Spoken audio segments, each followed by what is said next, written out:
τομέα, ζήτησε ο Πρωθυπουργός μαζί με τον κύριο Παπακοσταντίνο από τους υπουργούς των βασικών υπουργείων.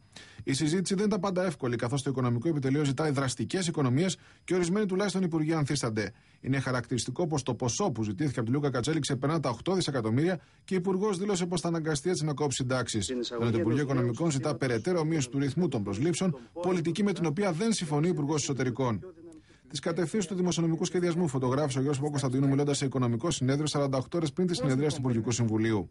Μπορεί να γίνει περιορίζοντας το μισθολογικό κόστος του δημοσίου, μπορεί να γίνει περιορίζοντας τα ελλείμματα στις ΔΕΚΟ, μπορεί να γίνει στοχεύοντας καλύτερα τις κοινωνικές παροχές, μπορεί να γίνει περιορίζοντας τη μεγάλη φοροδιαφυγή και τη φοροδιαφυγή, μπορεί να γίνει περιορίζοντας το εύρος και τη δαπάνη στο δημόσιο τομέα. Στο μεταξύ, μεγάλες επιφυλάξεις διατηρούν και οι βουλευτές του ΠΑΣΟΚ για το πακέτο που θέλει προσφύγει τον Ιούνιο, κυρίως όσον αφορά στην εφαρμογή εισοδηματικών κριτηρίων για τα κοινωνικά επιδόματα. Χαρακτηριστικά του κλίματος που επικρατεί μεταξύ των βουλευτών του ΠΑΣΟΚ είναι και τα όσα δήλωσε η Βάσο Παπανδρέου στην ηλεκτρονική έκδοση του Βήματος. Όπως αποκάλυψε, ήταν έτοιμη να παραιτηθεί λόγω μνημονίου, αλλά δεν το έκανε για να στηρίξει την κυβέρνηση. Η κυρία Παπανδρέου ασκεί σκληρή κριτική για το ότι για πολλούς μήνες η κυβέρνηση αρνήθηκε να πάρει μέτρα. Ομολογώ ότι είχα σκεφτεί να παραιτηθώ από βουλευτής πριν από την ψηφοφορία. Όμως επέλεξα να μείνω και να στηρίξω την κυβέρνηση. Διότι εκείνη τη στιγμή, όπως είχαν διαμορφωθεί τα πράγματα, δεν υπήρχε άλλη λύση πέραν του μνημονίου για τη χώρα.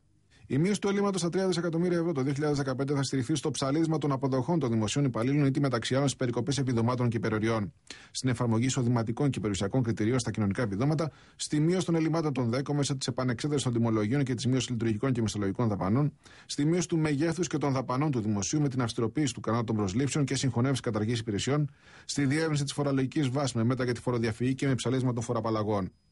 Σχολιάζοντας την πρόθεση της κυβέρνησης να ψηφίσει το νέο πακέτο μέτρων στις αρχές Ιουνίου, ο εκπρόσωπος Νέας Δημοκρατίας σημείωσε ότι έτσι απλώς αναβάλει τα επώδυνα. Μπορεί με αυτό να βοηθήσει τους υπουργούς και τους βουλευτές του ΠΑΣΟΚ να κάνουν Πάσχα στις περιφερειές τους. Όμως η πραγματικότητα είναι ότι η κυβέρνηση δεν αναθεωρεί, απλώς αναβάλει τα επώδυνα. Επιβεβαιώνει ότι σε άλλα ακολουθεί βηματισμό χελώνας και σε άλλα λαγού. Μιλώντας σε εκδήλωση της γραμματείας προγράμματος του κόμματός του, ο Ανδώνης Σαμαράς έθεσε το πλαίσιο κατάρτισής του και δεσμεύτηκε ότι η Νέα Δημοκρατία θα λέει πάντα την αλήθεια. Και όταν είμαστε στην κυβέρνηση, η πολιτική μας είναι η εφαρμογή του προγράμματός μας. Η εποχή που άλλα λέγαμε πριν, άλλα βρίσκαμε μετά και άλλα κάναμε αργότερα, πέθανε. Εκτός της Τρόικας, επιστρέφει στην Αθήνα μέσα στο πρώτο δεκαήμερο του Μαΐου. Τις ανακοινώσεις της κυβέρνησης αναμένουν και οι εγχώροι οικονομικοί παράγοντες, θεωρώντας ότι μετά τους λανθασμένους επικοινωνιακούς χειρισμούς που έγιναν αναφορικά με το ύψος του περσινού και του προπέρσινου ελλείμματος, τώρα είναι η χρυσή ευκαιρία να αναστραφεί το βαρύ κλίμα στις αγορές. Έχω την αίσθηση ότι αν το χειριστούν καλά το θέμα αυτό, μπορεί να είναι η αρχή της ανατροπής, αν θέλετε, αυτής της αρνητικής ψυχολογίας, η οποία επικρατεί στις αγορές και όχι μόνο. Τώρα, εν αναμονή του προγράμματος Ιορδάνη.